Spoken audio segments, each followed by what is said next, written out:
Hey, peace and love, peace and love. This is your brother Garfield, man. This is number 5 in the 20 for 20. We got tonight Dr. Racheli Shalomi-Hen, the author of The Writing of the Gods. Is Osiris an Egyptian or a foreigner? This is part 1 of a 2-part series that we're doing tonight. We're doing number 5 and we're doing number 6. But before we do anything at all, ladies and gentlemen, just to let you know, tomorrow we have our brother, what's his name? Chuck Morgan, that's coming on. So I want to give everybody the opportunity to know who is coming on and when they're coming on and so forth, so that we're not, you're not blindsided by who's coming on. So of course tonight, right after this presentation, we're having this brother on. We're having the great Asar Imhotep. Is Osiris a foreign deity? So with the lady before, the doctor before, she didn't show any slides. It was just a conversation we had. And so with Asar, you're going to see the evidence as far as showing the Medjugorje, as far as showing his positions and so forth. All right. Tomorrow, we're going to have Chuck Morgan on. Were the Sumerians Black Part 2. All right. Then on Sunday, I'm going to have on the Assyriologist and author, Dr. Joshua Bowen. On Monday, we're going to have Dr. David Litwa, Christianity, Egypt, and the Mystery Religion. Let me see. On Tuesday, which is the 21st, it's a very important show. And this show is pretty much about the assassination of Malcolm X. So this presentation here on the 21st is very important. It's a frank conversation. You're gonna like some of the stuff, but it was just a straight up barbershop conversation with Thunder and Fred Hawthorne from Barbershop Conversations, along with myself. The day after that, I'm gonna have the brother Anahim Ben Kazriel. What are you doing for the community? That's a question we need to ask everybody. The day after that, we're gonna have Brother Shakara, Black Nationalism, Pan-Africanism, Revolutionary Thoughts and Action. And then on Friday, hopefully, we're gonna have Dr. Maggie Bryson. Did the Exodus happen? The pros and the cons, both sides of the argument. All right. And then on and on and on. So we should have some more. We should have Brother Ankh after that, Brother Reggie, and a couple of other scholars, and we get it in. All right. But for now, ladies and gentlemen, today's show is Dr. Racheli-Hen. Dr. Racheli Shalomi-Hen. I want you guys to check this out, share the show, like the show. All right. And I hope you guys enjoy it. It should be good. Here we go.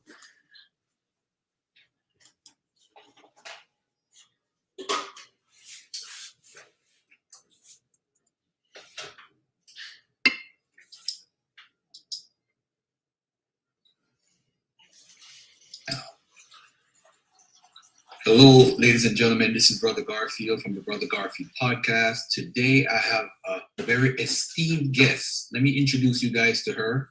Her name is she's a Dr. Racheli Shalomi-Hen. Did I pronounce it correctly? Racheli, yes. Oh, okay. Because I'm very picky when it comes to pronouncing people's names, because sometimes it gets offensive. Like, he didn't even take the chance to pronounce my name right. But she has a beautiful book out called The Writing of the Gods: The Evolution of Divine Classifiers in the Old Kingdom. And my community, we're just obsessed with ancient Kemet. With ancient Egypt, not ancient Kemet, but ancient Egypt. And one of the things, I recently had a dialogue with one of the top scholars in my community about Christianity and Egypt and the connections and so forth. You know, the whole Egyptomania crazy. And my stance is, I don't think the Christians stole anything from Egypt. My argument is pretty much cultural diffusion. A lot of people lived in the area. Stories existed for thousands and thousands of years and so forth. But the other side is saying, yeah, they stole it. They did this, they did that. So in my studies, a gentleman in my community had recommended your book because there was an argument that I referred to 3 years ago by a gentleman by the name of Moskov. Let me just pronounce his name correctly. His name is Bojana Mosjov. And he wrote a book called Osiris, Death and Afterlife. And in his book, he basically said that modern scholars have a problem. Let me quote it correctly. Modern scholars have made various attempts to explain the etymology of the name Osiris, pronounced Wasir in ancient Egyptian. Some have sought to explain the name by looking at Egyptian sources, while others have ventured afield in search for linguistic and religious parallels. What is this whole, for lack of a better term, brouhaha about Osiris name? Because when I think of Osiris, I think of Asar, the same person is pronounced Wasir. What is the controversy about his name being found etymologically in the Egyptian language? I think the main difficulty would probably be the central place Osiris came to constitute in Egyptian pantheon. And some people find it difficult to really digest that such a central figure in Egyptian pantheon might be of foreign origin. And many people were trying to find out the origins of this name.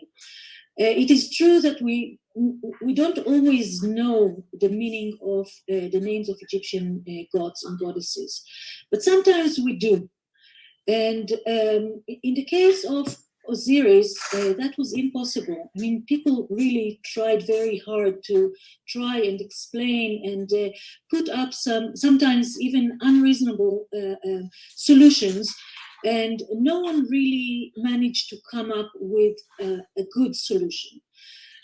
So some years ago, I mean, some decades ago, really, Helk suggested that Osiris was a foreigner, and but again, didn't say much more than that. He said that we cannot get into any reasonable solution based on Egyptian language and etymology, and we think that Osiris' origin is from the Delta, and he thought that in the Delta, prior to using Egyptian, there was another language which he named Gutish in German, the language of the Butu people.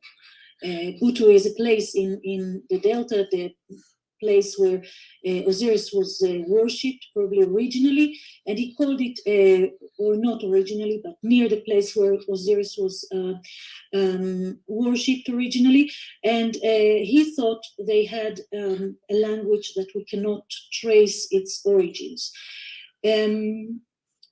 I think that indeed what I found concerning the writing system and orthography of the name of Osiris verifies Helk's hunch that this was really a foreign name.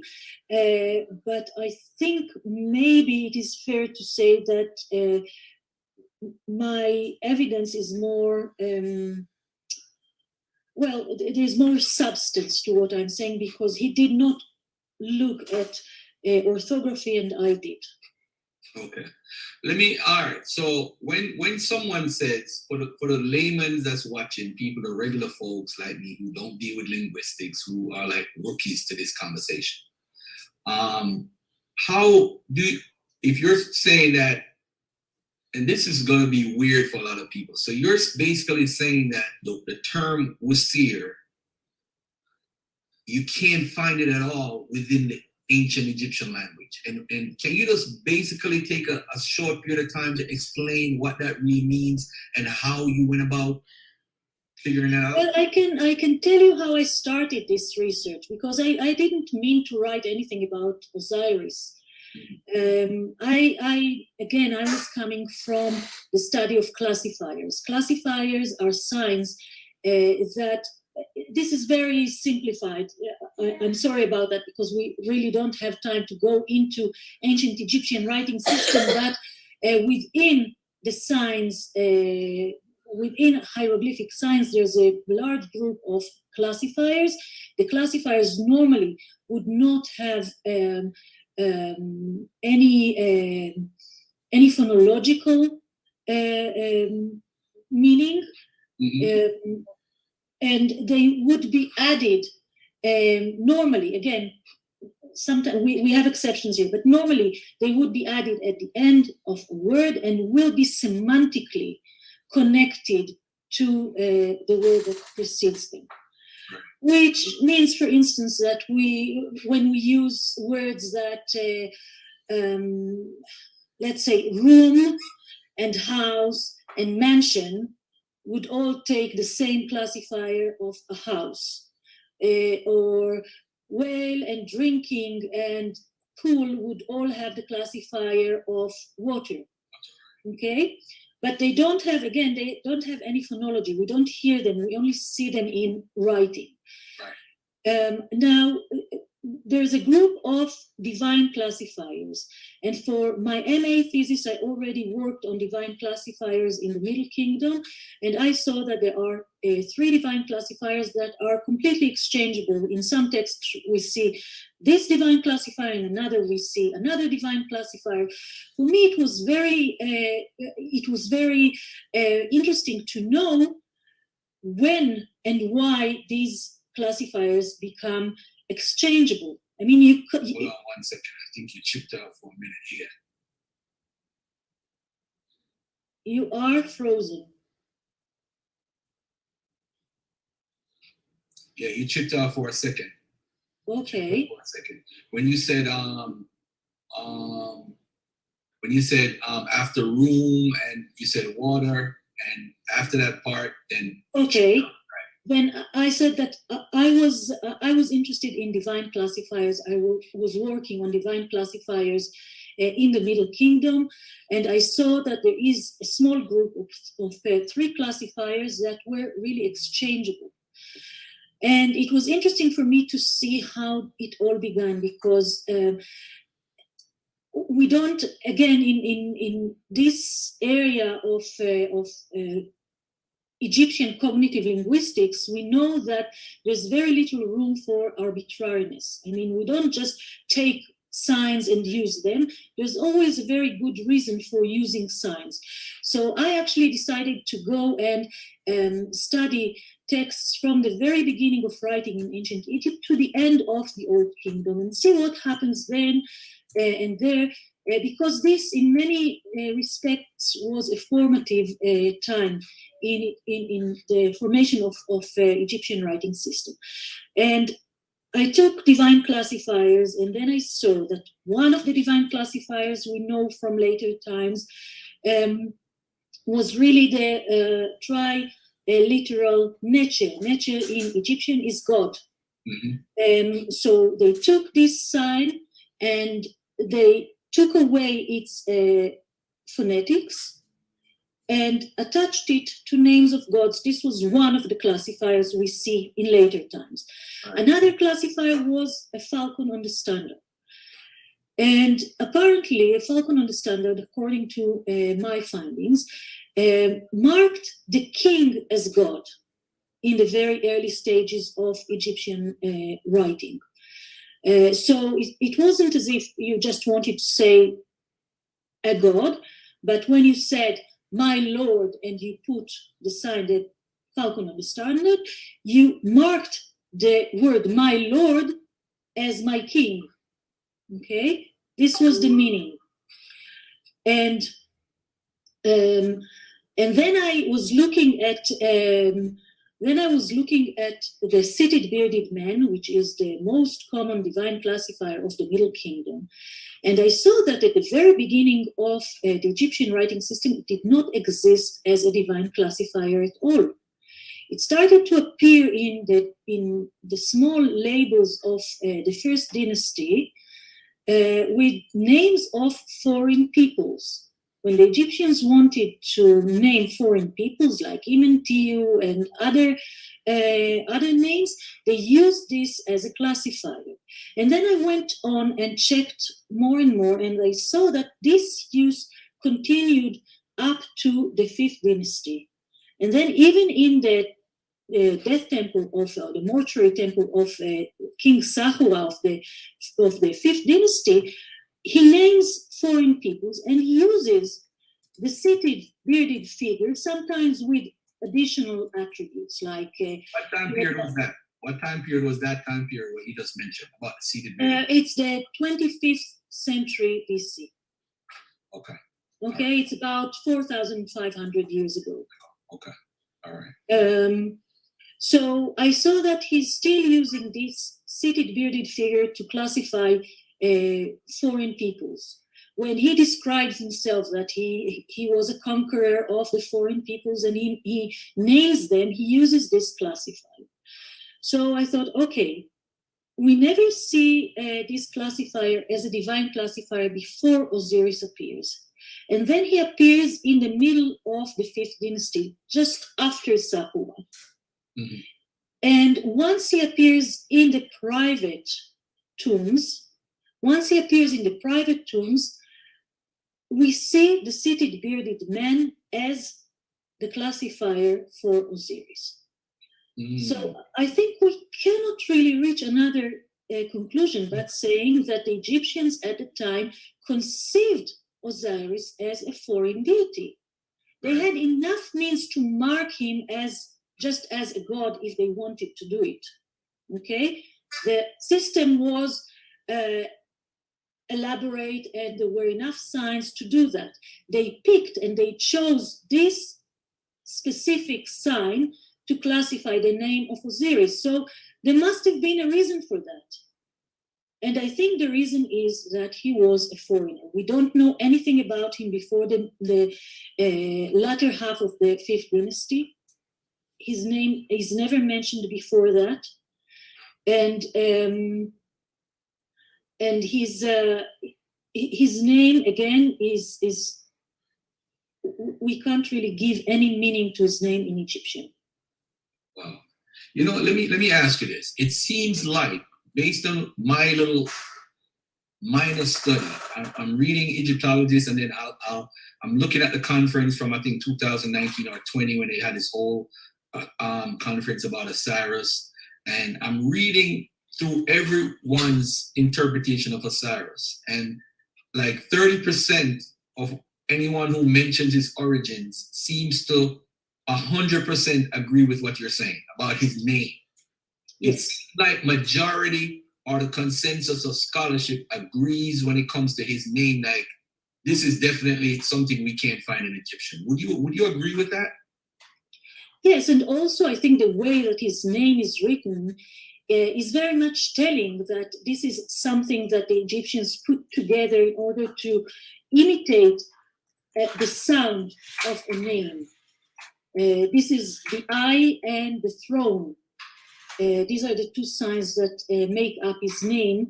And yes, it's not, I mean, if we put together the eye and the throne, as far as we know the pronunciation, that would be something like Irset or something like that. It doesn't make a very good sense. So it has to have some other explanation. Mm. All right. So you talk about the seated bearded man, and it seems like your expertise, of course, is classified divine names, which is, let me ask you this, was that like a 10-year study? Was it very long for you because you're going through the text and reading the text? And how long did it take you to actually go through the Old Kingdom? Well, it took 4 years. Oh man, I appreciate you taking the time out to do that. Now, in your, I really do, because I have no idea about the language. I hear people argue about the language and Egyptians and hieroglyphs and all that stuff, and I'm like, this is like speaking a whole different language to me. But what I do find is that although the consensus of Egyptologists agree about his name and the frustration of trying to find a meaning within the Egyptian language, most agree it's definitely foreign. But what's confusing to me now is, how do you go about trying to identify it with an actual culture? Because now you're putting out a hypothesis. You guys agree on the name, you can't find it in the Egyptian language, but how do you now move from that position to now find it somewhere else in the culture, in a culture in the ancient Near East? Well, we can't really do that because the neighboring cultures, the neighboring civilizations at the time of the 25th century BCE do not write, and they did not leave us any documents so that we can compare or see what they thought or how they pronounced. Of course, there was the cuneiform in Mesopotamia, and later other regions started to write their own languages in this script. However, this was not the case so early on in history, and not in the Levant, and certainly not in Canaan. So anything I would say about it would be highly speculative. However, if we look at the epithets of Osiris from the pyramid texts, which is the earliest mythological texts we have, I think, in the world, but certainly in Egypt. And if we will have time, I will go back to that later.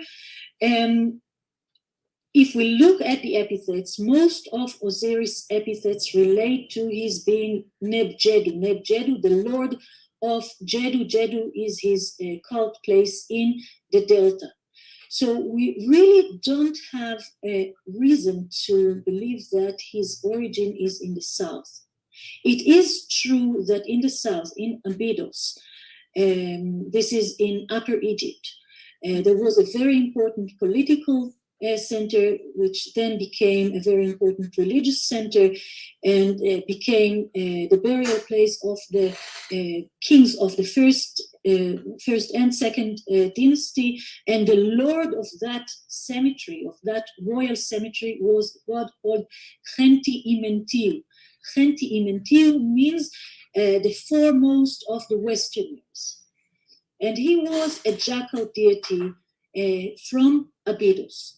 Well, when Osiris first appears, he already sort of usurps that epithet or that name of Khenti-Imentiu and becomes himself Osiris, Neb-Jedu, Khenti-Imentiu. That would be Osiris, the lord of Jedu, or Osiris, it's the same place, the foremost of the Westerners. But that foremost of the Westerners was already an independent divine entity long before Osiris came in the religious stage.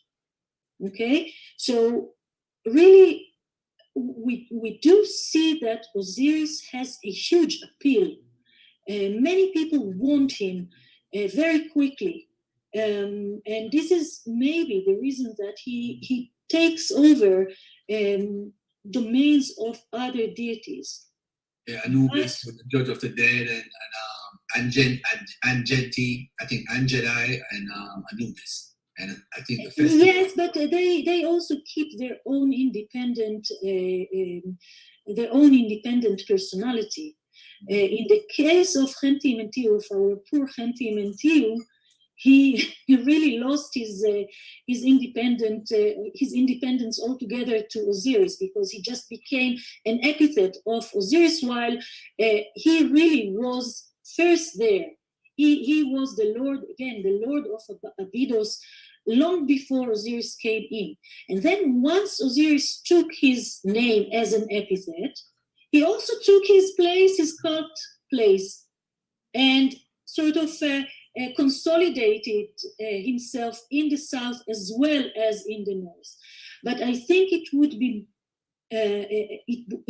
right to think that Osiris first appeared in the Delta. Now, who were exactly these people in the Delta who worshipped him originally? We really have no way of knowing. We could think of Canaanites or West Semitic people, as I cautiously suggested in the past, because we do know that the Delta was a very attractive place for people from the Levant to come and infiltrate the area. Well, in pre-dynastic time, in early dynastic time, and certainly throughout Egyptian history. Well, the biblical story of Joseph and his brothers and the brothers that come to break the hunger. This is something that we know very well from the history of the Levant. We can't, of course, identify the Israel family or the Joseph family out of all the foreigners that lived in Egypt, but we do now know that this was very much a reality that we are very familiar with in Egypt. And this is a reality, a very ancient reality that appeared, probably was recorded also on the Narmer palette. So I, again, cautiously suggest that maybe the people who originally worshipped Osiris were of West Semitic origins. I have no way of proving that, and I don't even want to prove that. I mean, it's not as if I'm making a point here. Right. Political. This is not it. I'm just suggesting that this is a reasonable direction to go. The fact is that the Egyptians who lived in the capital, okay, in Memphis, and buried their dead in Saqqara, in Abu Sir, in the royal cemeteries of Memphis, identified him as a foreigner. Who exactly they were marking there, we don't know.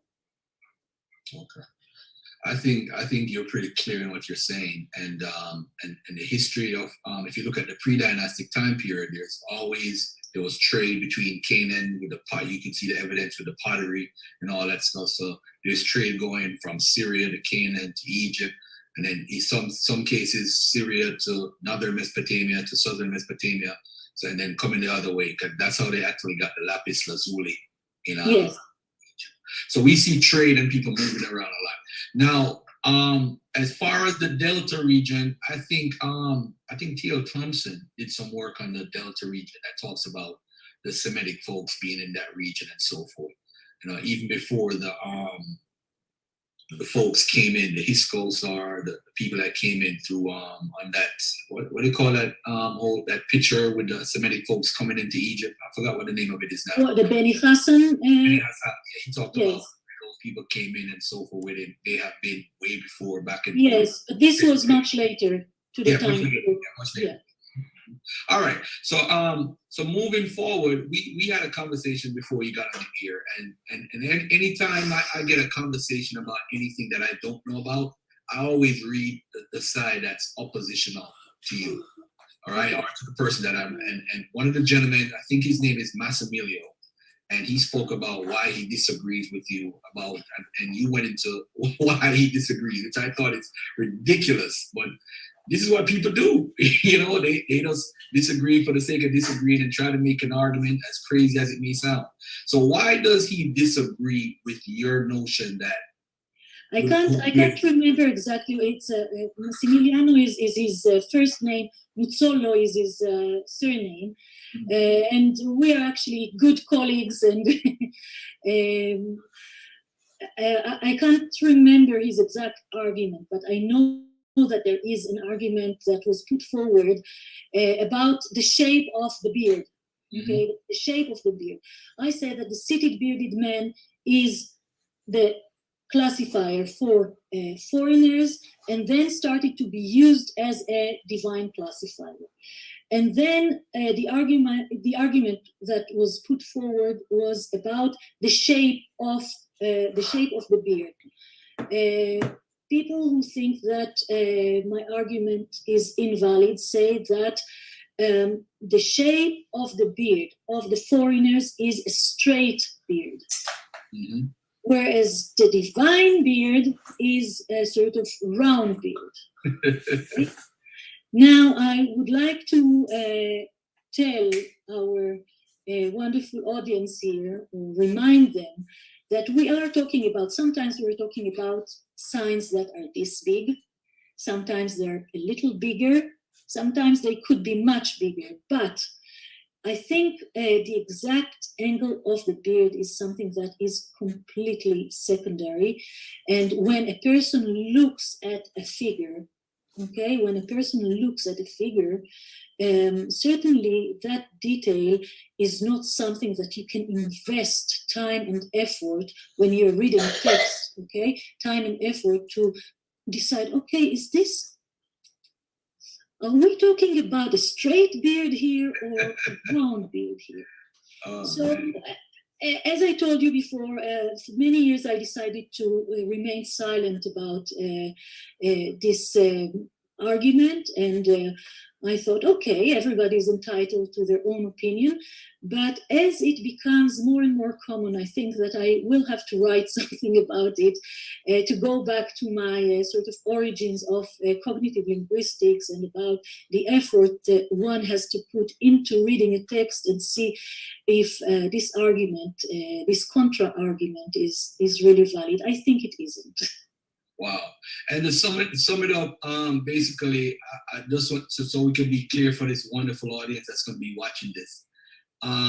Basically, the word Wasir that's written in the Egyptian text for the Old Kingdom, Egyptologists are unable to basically say and agree on what it actually means. And they actually agree that most scholars who are Egyptologists agree that they can't find the true meaning of Wasir within the Egyptian language, which is actually unusual for a text, for a person of that magnitude in the culture. That's kind of strange to say, hey, you know what, we can't figure out. I don't even know if it is strange, but we do have many other deities that we know very well. If we are talking about the goddess Hathor, for instance, who is a very ancient goddess, very important goddess, who is identified with the Egyptian queen from the very early stages of Egyptian religious thought. We look at her name and we know exactly what it means. It means the house of Horus, and Horus is the king and she is the queen. So house sometimes be used metaphorically as a womb. So she is the womb of Horus. She is the mother of Horus. This is a very straightforward name. If we look at the name of the sun god Ra, sun god Ra means the sun disk. This is, or a day. This is again a very straightforward meaning. And we have Osiris here, or Usil, who becomes very quickly a very central figure in Egyptian pantheon. And we can't point at any reasonable, any logical meaning of this name. I think that's very surprising. I mean, one of the first things that I looked at was that he's mentioned first in the 5th dynasty. I'm like, this is like the top dog god in your pantheon that we know of today, studying it about in the past 4,000 or 5,000 years ago. But he's not mentioned in the 1st dynasty, the 2nd dynasty, 3rd, the 4th. I'm like, what's going on here? Then he's mentioned, and correct me if I'm wrong, he's first mentioned in non-royal tombs. How significant is that? I think it is very significant. I think it is very significant. We don't quite know what his great appeal was, but we know that once he starts appearing, he's everywhere. And not only that he's everywhere, a generation or two later, the king also wants to be Osiris. Okay, now we have to understand something in ancient Egyptian religion of that early age. This is an age when most people could not have any direct connection with gods. They did not speak to the gods. They did not communicate with them in any form that is known to us. The only person who was in touch with the gods was the king, of course. Now, if we look at their ideas about the afterlife, so we know that they did want an afterlife, and that the afterlife of that time was almost a mirror picture of the life on earth, which means that if you were a king on earth, you would be a king in the afterlife. And if you were a high official, that he would be a high official in the afterlife. But whereas the king from very early, at least from the 4th dynasty, was identified, the dead king was identified with the sun god Ra, and the living king was identified as Horus, the falcon god. Private people could not identify themselves as gods, not in life and not in death. Okay. Now, if we look at Osiris, we know that right from his first appearances, he belonged to the realm of the dead. He was one of the deities invoked in the offering formula. Offering formula is a formula that provides the dead with everything they need for food and drinks in the afterlife. So he was invoked in this formula, which immediately connects him to the realm of the dead. So we know he belonged there, but we don't know much about him. We know that, again, pretty soon after he appears, he also becomes the great god. But the great god, a bit like Khenti Mentir that we mentioned earlier, was an entity, okay, a divine entity, whose private name is not known to us, but certainly we do know about his role. The great god was probably the leader of the people in the afterlife. He was the king. It was one of the deities with whom the king identified in the afterlife. Mm-hmm. So we do understand that Osiris came in as a sort of leading figure in the realm of the dead. We know that the minute he appears everywhere. We know that the classifier, again, this seated bearded man that is used in the writing of his name, suddenly appears in words that were not written with this classifier before. And all these words belong to human entities in the realm of the dead, like the word ach, which is the state, the desirable state of the dead in the afterlife, and the council of the great god. The council is the entities that help him to probably to control and to judge the people and whatever. So we see this figure that is very appealing. And then when the pyramid texts start in the reign of King Unis, at the very end of the 5th dynasty, suddenly we see the king identifies himself with Osiris. Wow. This is something that is really amazing, because we see how an idea that probably rose up from the non-royal circles become a desire of the king. Wow. Because usually it's the king doing it first, then the non-royal people would follow or gain access through monies, or if they could pay for this or whatever. But in this case, it's from the let's call it the little people, and the big people took on what the little people were saying. That's fascinating. I never looked at it that way. That's fascinating. Yes, we normally have two, we have parallel lines where the king is trying to be high up, and then his nobles are trying to catch up with him, and he's becoming higher and higher.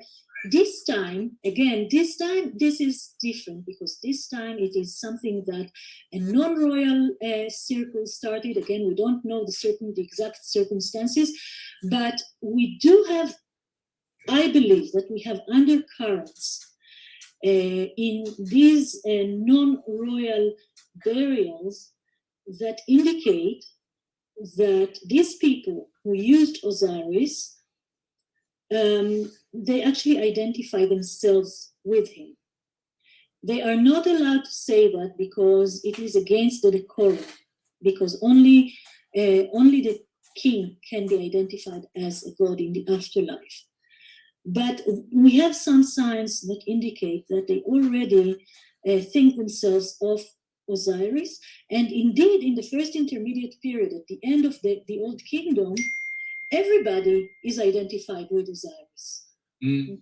Every dead person in Egypt is Osiris. So this, it doesn't start, one day in the morning. It is a process that begins right after the first appearances of Osiris, and this is something that is very interesting to watch. And I think that the fact that Osiris appeared, and the fact that King Unis wanted to be identified as Osiris in the afterlife, brought about the pyramid texts. They started to write these texts in the burial chamber and sometimes in the corridors and rooms that lead to the burial chamber. And this was pretty much the end of the sun temples.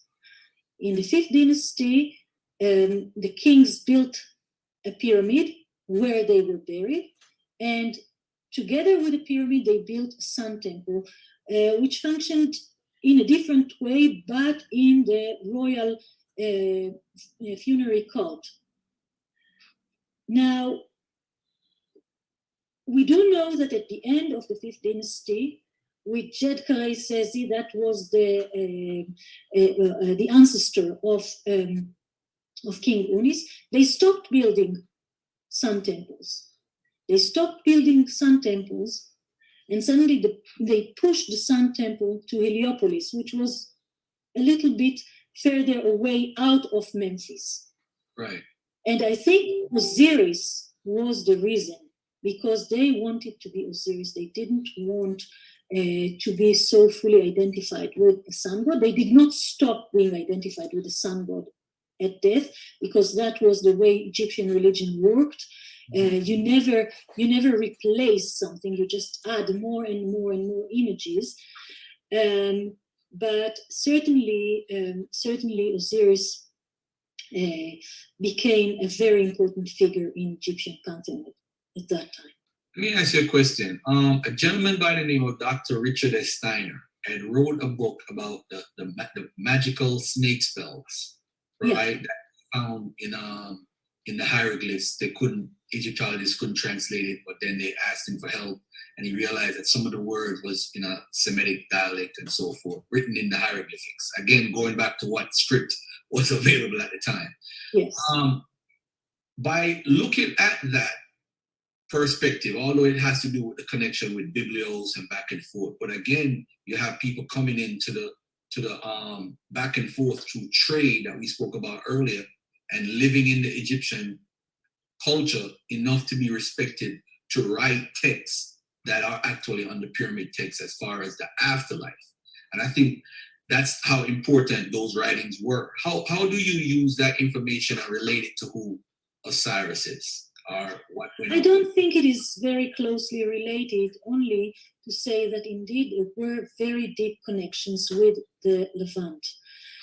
From very early time, and people, as you said, people are trading, people, bringing this and this merchandise, and they also bring their gods and they bring their ideas and they exchange ideas, and we don't have, we don't have close boundaries, and information passes from one side to another. This has always happened. We see it of course, in material culture, but we also see it when we have texts. We also see it in written traditions. Concerning these West Semitic fragments within pyramid texts, yes, this is very, very interesting, and I personally think that this is a very beautiful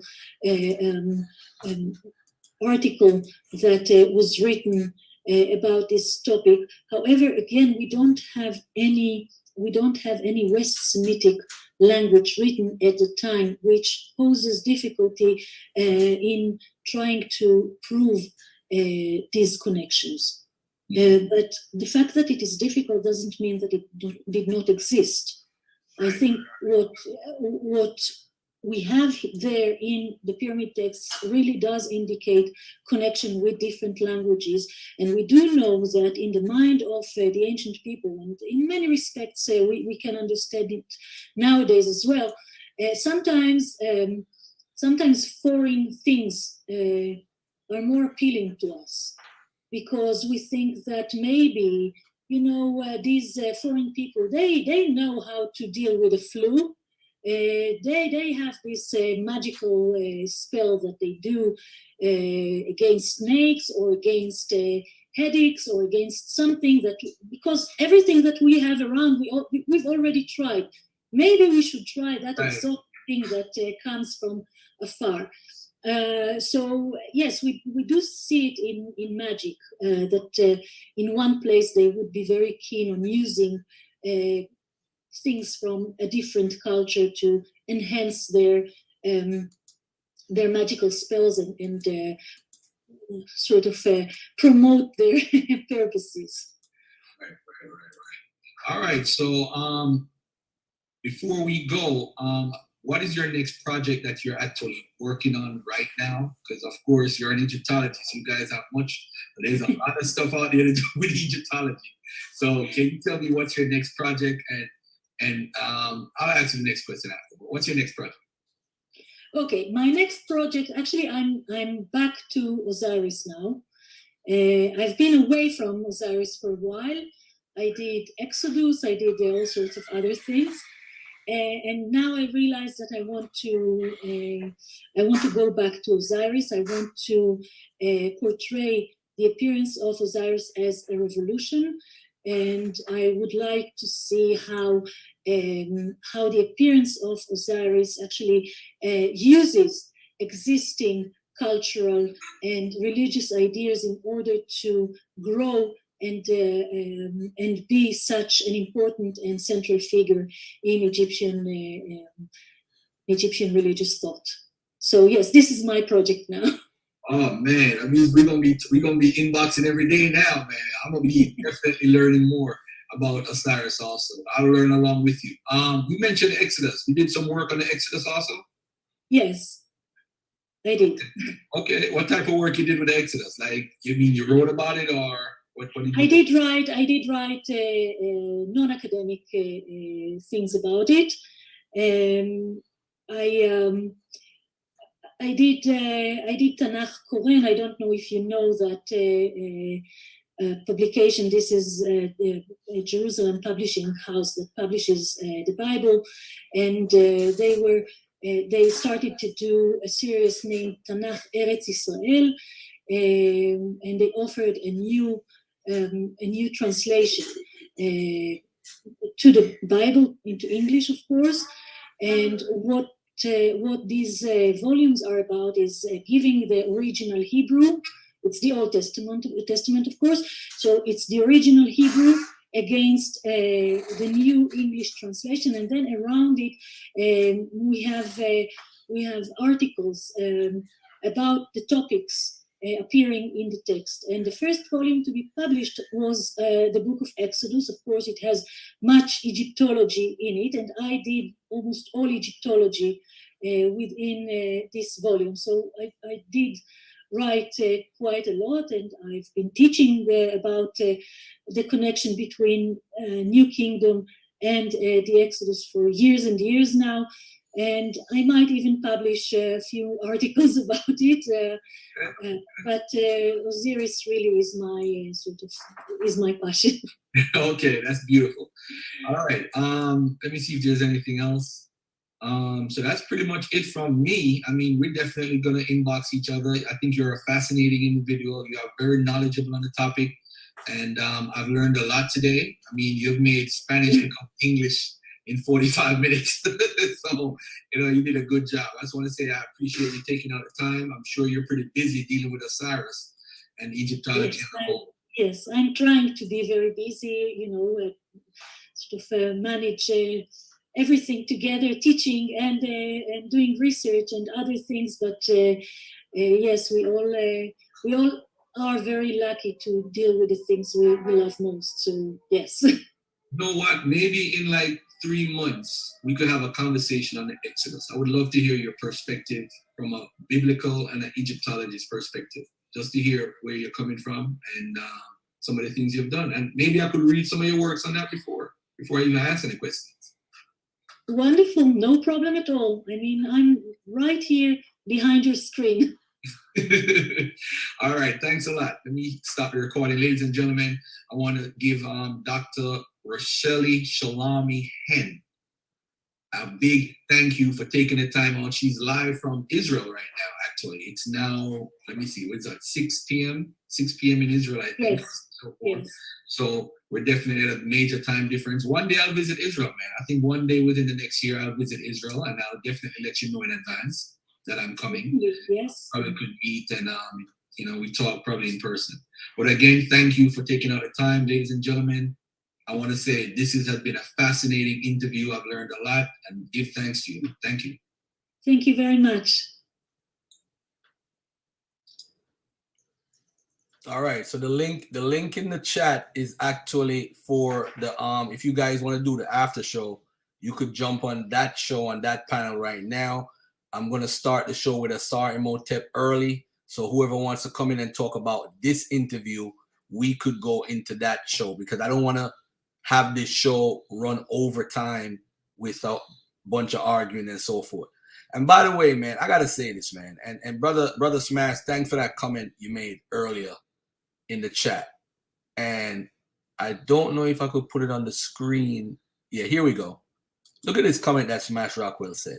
It tells you, remember, being respectful and polite is more of a good reflection on you than how you feel about the other person. You know, he put then, but I know he means that. And this is facts. And you got to look at yourself, whether you agree or not. But we in the chat arguing back and forth for what, though? For what's the purpose? Over words? Come on, man. We got to do better. So, ladies and gentlemen, the link is in the chat. That's for the show that you could jump on right now, and we could do that. All right, we could do that right now, family.